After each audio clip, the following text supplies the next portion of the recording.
So I'm not going to preach. We still are experiencing what the Mass is. But after the gospel, the priest or the deacon will break the Word of God open to us, will tell us how that affects our lives. So what I'm just going to say here is that what comes from the gospel reading tells us what the Mass is, or helps us to understand what the Mass is. The young man who asked Jesus what to do, he actually practiced the traditional law. The traditional law, which says, honor your father and mother, you shall not do this, you shall not do that. Those are the 10 Commandments. But as one of my professors said one time, if you want to just live by the 10 Commandments, you will sin. If you just want to live by the 10, because number one, you cannot live all of them. That's for sure. You can't keep count on that, so you will miss something. Okay? So Jesus makes it easier for you. Jesus says, love God and love your neighbor. Jesus says, come follow me. Jesus says, anything that you're doing out there must have what we call sacrifice in it. Love will be perfect when it is sacrificial love. That is why, that's what the guy could not do. Jesus is not calling all of us, he's not calling us in 2018 to go sell our houses and sell all our properties and come to follow Jesus. Where is Jesus? So Jesus is not physically asking you to physically sell your properties. That's not what is happening here. We are breaking the Word of God open here. Jesus is not asking you to go sell your car, sell your houses, sell your everything, and come and follow him, because Jesus is not here physically. You won't see Jesus here physically. So there's no way of go selling all those things, those physical things, and coming to follow him. It's not practical. In that time when he talked to them, he was with them physically. And so people were leaving their properties, actually, physically, and following Jesus. Never went back home. They left their families. Never went back home. They followed Jesus. Jesus was an itinerant. Jesus had no place to lay his head. Remember? He had no home. Physically, he was a homeless person. Jesus was. And he taught that people should spread the wealth. Spread the wealth. That has become a bad phrase in America right now.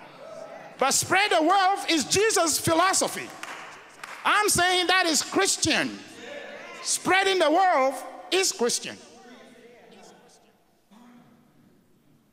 And you get a lot of people in Congress who call themselves Christians, and they run away from that. Spread the wealth is Christian. Is the way to sacrifice. Is Jesus' way. Is Jesus' method of living.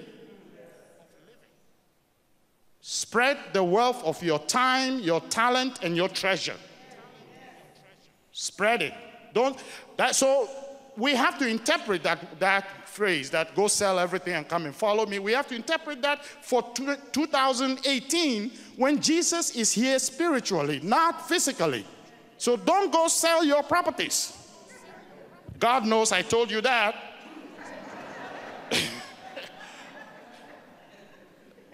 So you don't come after me, oh, Father Kwame said I should sell my properties. No, what Jesus is saying is a sacrificial way of spending our blessings. The sacrificial way of doing practically everything you are doing out there, the sacrificial method. That is, I am not spending it on myself alone and my family, but I am also helping to build a human community with the blessings that I have. That is a sacrificial means. That is what we are called upon to do. And it's very difficult for many people, because for many people, they worship what they have. If you are worshiping your wealth, if you are worshiping your time, if you are worshiping your treasure, it is not possible to sacrifice. You can't let go. You can't share. If you are too attached to them, if they are your gods, they are your goal, rather than being the means, and they must be expended. You have to spend it. If you don't spend it, they will rot. That is what Jesus is calling on us to do, brothers and sisters. So it doesn't matter what life you're living out there, make sure that you do it in a sacrificial way. You are married, you live your married life in a sacrificial way. You're loving one another in a relationship, make sure you do it sacrificial way.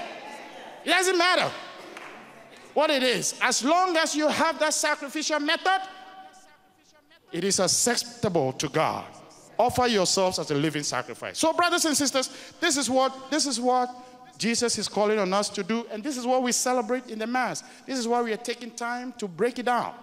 To break it down so we do it well, that we are giving the way of sacrifice to live in our lives. So we will move on to, we're still in the liturgy of the word. We're going to do our prayer of the faithful. First of all, we're going to respond to the word of God by professing our faith, then the prayer of the faithful, and then we will share the peace when we see one another as brothers and sisters. Let us stand.